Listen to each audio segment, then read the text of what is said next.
Hello everybody. सो हम JEE advance के 2025 के क्वेश्चन सॉल्व कर रहे हैं। फाइन।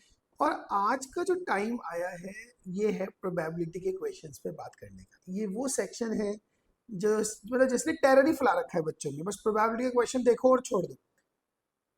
Got it? अरे हमेशा क्वेश्चन मुश्किल नहीं होते हैं, कई बार तो अनडाउटली इसमें जो क्वेश्चंस आए हुए हैं वो थोड़े कैलकुलेशन वाइज भी और थोड़े से टफ हैं, बट हमेशा मैं फिर से कहूंगा मुश्किल नहीं होते। जैसे यहीं पे है, चलो एक एक करके स्टेप बाय स्टेप क्वेश्चन को पढ़ेंगे और आराम आराम से सॉल्व करेंगे। 3 students S1, S2 and S3 are given a problem to solve. Consider the following statements. Now U is at least one of S1, S2, S3 can solve the problem. चलो पहले event मानते हैं।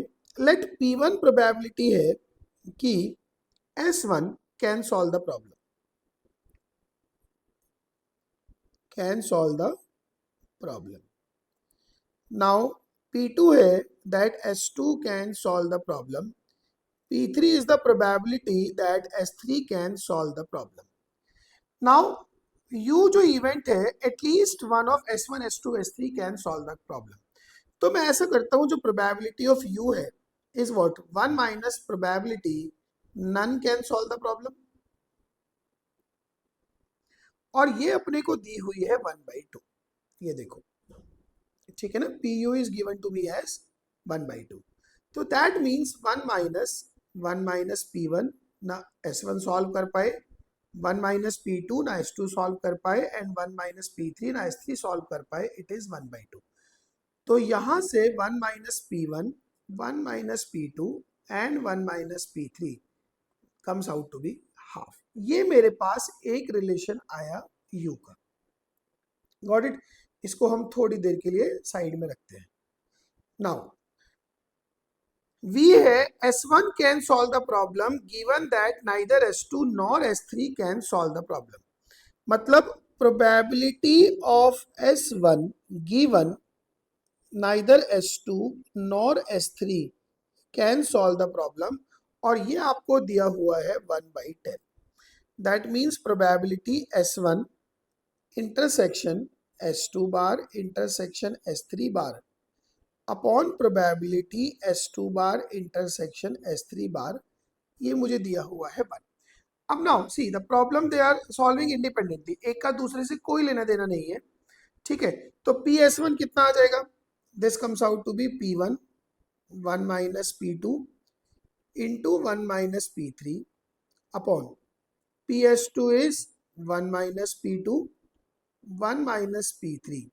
This is given to me as 1/10। तो यहां से अपने पास P1 की value आ गई 1/10। ठीक है, मैं इसको डायरेक्टली भी कंक्लूड कर सकता था, मैंने सिर्फ इसलिए किया ताकि मैं आपको लैंग्वेज की फॉर्म समझा सकूं कि अगर ऐसी लैंग्वेज है तो यूज कैसे करना है। Now third is PW, W is S2 can solve, S3 cannot solve.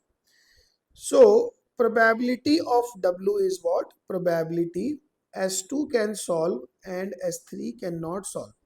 This is given to me as PW is 1/12. 1/12. So this is P2 into 1 minus P3, that is 1/12. Am I correct? अच्छा, जैसे ही आपके पास P1 की value 1/10 I, can you से कि 1 minus P2 into 1 minus P3 into 1 minus 1/10, this is half. मैंने ये value उठा के इस इक्वेशन में डाल दी। तो यहां से 1 minus P2 into 1 minus P3 की वैल्यू आ जाएगी 1/2 इंटू 1/2 और इंटू 10/9, दैट इज 5/9। ये भी एक रिलेशन है, ठीक है। एक रिलेशन मेरे पास ये वाला है। इन दोनों को डिवाइड कर दूं, अगर मैं डिवाइड कर दूं तो 1 minus P2 upon P2, 1 minus P2 upon P2 की वैल्यू आ जाएगी 5/9 और ऊपर चला जाएगा 12। सो दैट इज 5 4 जा 20/3. So 3 minus 3p2 is 20p2. इसका मतलब p2 की वैल्यू आ गई अपने पास 3/23. Got it. अब तो काम ही खत्म हो गया. ये p2 को रखो तो 1 minus p3 is equals to 1/12 p2. That is 1/12 into 3 ऊपर चला गया 23. That is 23/36. तो P2 कितना आ गया 1 minus 23/36. That is 13/36. Yes or no? So P2 की वैल्यू आ गई 13/36 and this is your correct answer. PT पूछा उसने T क्या है, S3 can solve the problem. अब सोचो यार, इतनी क्रिस्टल क्लियर लैंग्वेज लिखी हुई है, बस आप स्टेप बाय स्टेप लगाई जाओ, you will definitely going to get your correct answer. Alright, चलिए इस पे आते हैं. ये तो बड़ा पॉपुलर टाइप का बेस का क्वेश्चन है ना, उसी का एप्लीकेशन है. देखो जी क्वेश्चन को पढ़ो. A factory has a total of 3 manufacturing units M1 M2 M3 which produced bulb independent of each other. The unit M1 M2 M3 produced bulbs in the proportion of 2:1. मतलब M1 में कोई bulb produce हो रहा है तो उसके chances 2/5 है, M2 के 2/5 है और M3 में 1/5 है. मतलब M3 में number of produced bulb they are half of that is produced in M1 and M2.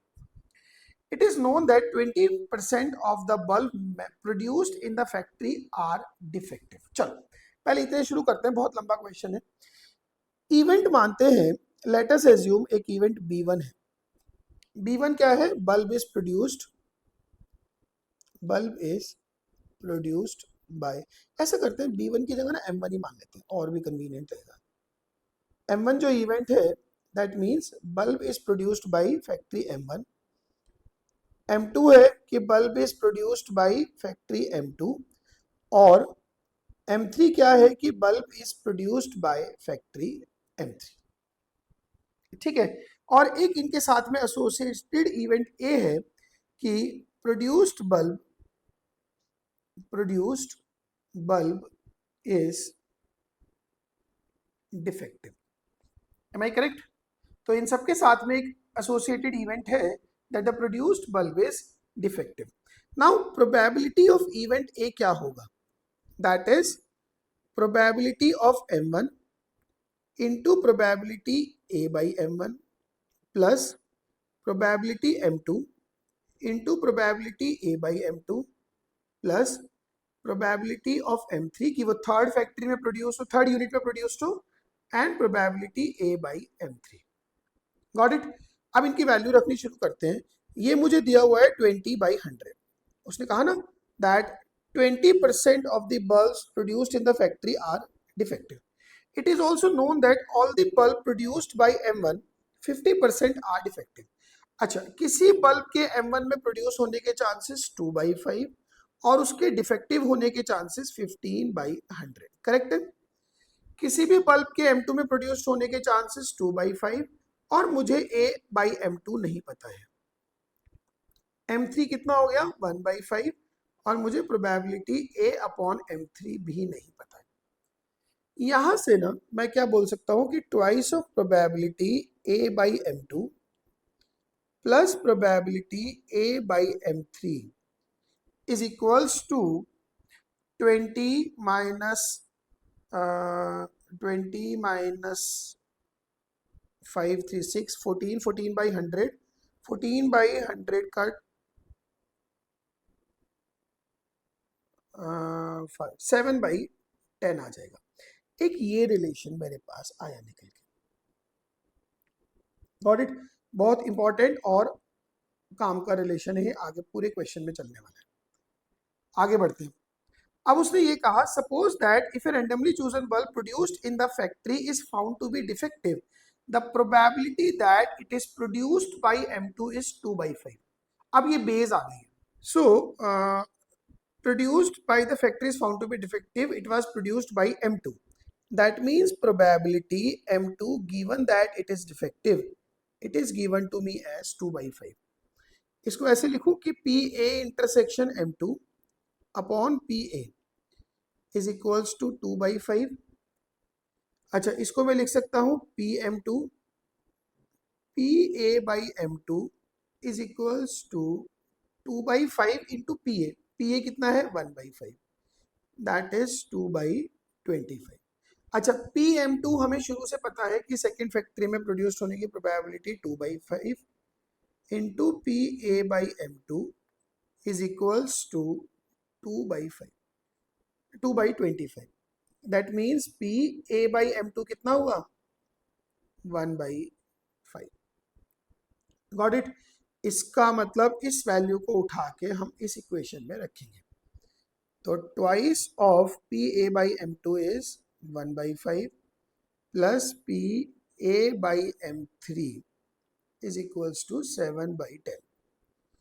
So P A by M3 is 7/10 minus 4/10. That is 3/10. यही अपना आंसर है. What they are asking you? If a bulb chosen at random from the bulb produced by M3, probability that it is defective. तो आपसे उसने PA by M3 पूछा था. That came out to be 3/10. Got it? 0.3 इसका answer आता है। और बिल्कुल ही मतलब ऐसा क्वेश्चन है कि आप इसको पढ़ते जाओ और करते जाओ, ठीक है ना। बिल्कुल क्रिस्टल क्लियर वे में एक एक लाइन लिखी हुई है, उधर प्रोड्यूस हुआ, डिफेक्टिव है, बस अप्लाई करना है फॉर्मूला। बिल्कुल दिमाग ही नहीं लगाना। अगर दिमाग लगाएंगे तो मुझे लगता है कई बार नुकसान हो जाएगा। Got it. नाउ अब ये स्टैट्स का क्वेश्चन है, इस पे आते हैं। ऑलराइट, तो ये स्टैटिस्टिक्स का क्वेश्चन था। सिंपल क्वेश्चन है, अच्छा क्वेश्चन है। चीज़ें बहुत सारी पूछ ली इसमें, बट चूंकि ये कॉलम मैच है, आपको पता है कि शायद 2-3 से मेरा काम चल जाए। गॉट इट, है ना। तो देखो, consider the following frequency distribution. Value दी है, फ्रीक्वेंसी दी है। Suppose the sum of the frequencies is 90। मतलब जो एक रिलेशन आता है वो है कि 5 plus F1 plus F2 plus 3 2 5 6 7 plus 7, this is 90। So F1 plus F2 की वैल्यू आ गई है 7। एक रिलेशन आ गया। Now the median of the frequency distribution is 6। अच्छा, मैंने इस टेबल को एक बार रीडिजाइन करता हूँ, ठीक है। मीडियन क्या होता है कि जब डाटा को इंक्रीजिंग ऑर्डर में लगाया जाए तो बिल्कुल जो सेंट्रल वैल्यू होती है, तो जो 10th नंबर पे जो वैल्यू आएगी वही क्या होगी, मीडियन। अब अगर मैं इसको देखूं तो 4 5, उसके बाद 6 आएगा, उसके बाद 8 9 देन 11 एंड देन 12। अब इसकी फ्रीक्वेंसी है 5। Got it. 5 की फ्रीक्वेंसी कितनी है F1, 6 की फ्रीक्वेंसी 1, 8 की फ्रीक्वेंसी F2, 9 की फ्रीक्वेंसी है 2, 11 की है 3 और 12 की है 1। अब सोचो, अगर ये वाली वैल्यू अपनी मीडियन क्लास है, ये वाली वैल्यू अगर मीडियन है, इसका मतलब ये 10th पोजीशन पे है, टोटल 19 ऑब्जर्वेशन है, तो मीडियन क्या होगा, जो 10th नंबर पे क्यूमुलेटिव फ्रीक्वेंसी आएगी उस वो वैल्यू मीडियन होगी। तो इसका मतलब 5 plus F1 plus 1 that is 10। तो F1 कितना हो गया 4। अब अगर F1 4 हो गया तो यहां से अपने पास F2 की वैल्यू कितनी आ गई 3। तो F1 4 F2 3, तो ये वैल्यू कितनी हो गई 7 F1 28 प्लस 9 F2 27। तो ये आंसर हो गया 55। Got it. तो P का आंसर 555 ऑलरेडी मेरे को 3 ऑप्शन में दे रखा है। Got it.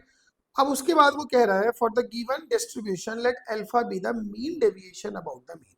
अब जब मीन डेविएशन की बात आई है तो मुझे मीन भी चाहिए उसके लिए पहले। Got it. नाउ मीन कैसे आएगा, मीन एक्स बार या alpha is sigma F I X I upon sigma F I, यही आएगा। नाउ करते हैं 4 5 जा 20, प्लस F1 4 5 4 जा 20 प्लस 6 प्लस 8 3 जा 24 9 2 जा 18 11 3 जा 33 and 12 divided by sum of all the frequencies came out to be 19.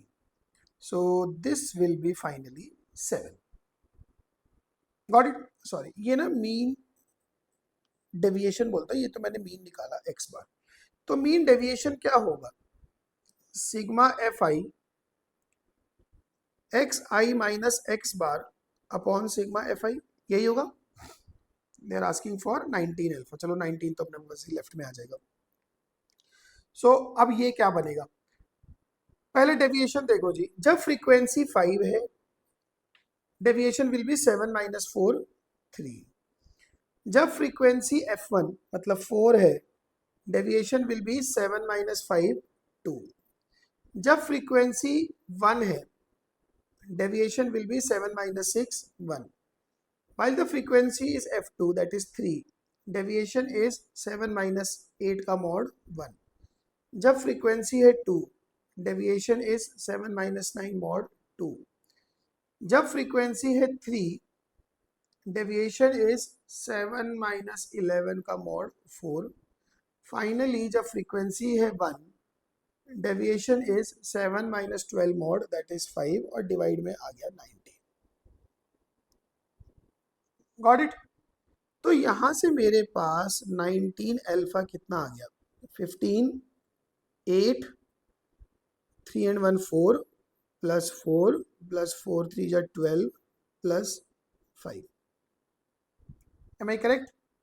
तो ये कितना बनेगा, 15 and 12 27 31 43 and 5 48.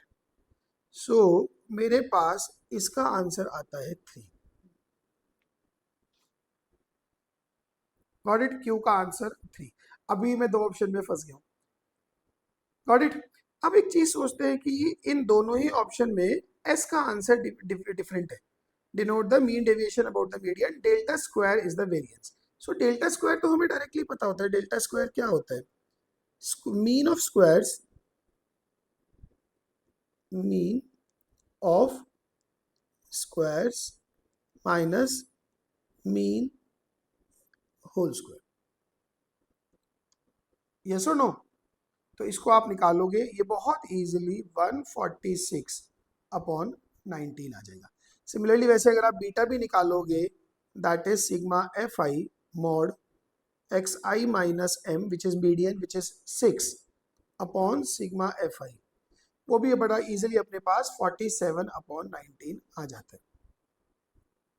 Got it? तो इस तरह से हम इस पूरे क्वेश्चन को सिंप्लीफाई करते हैं.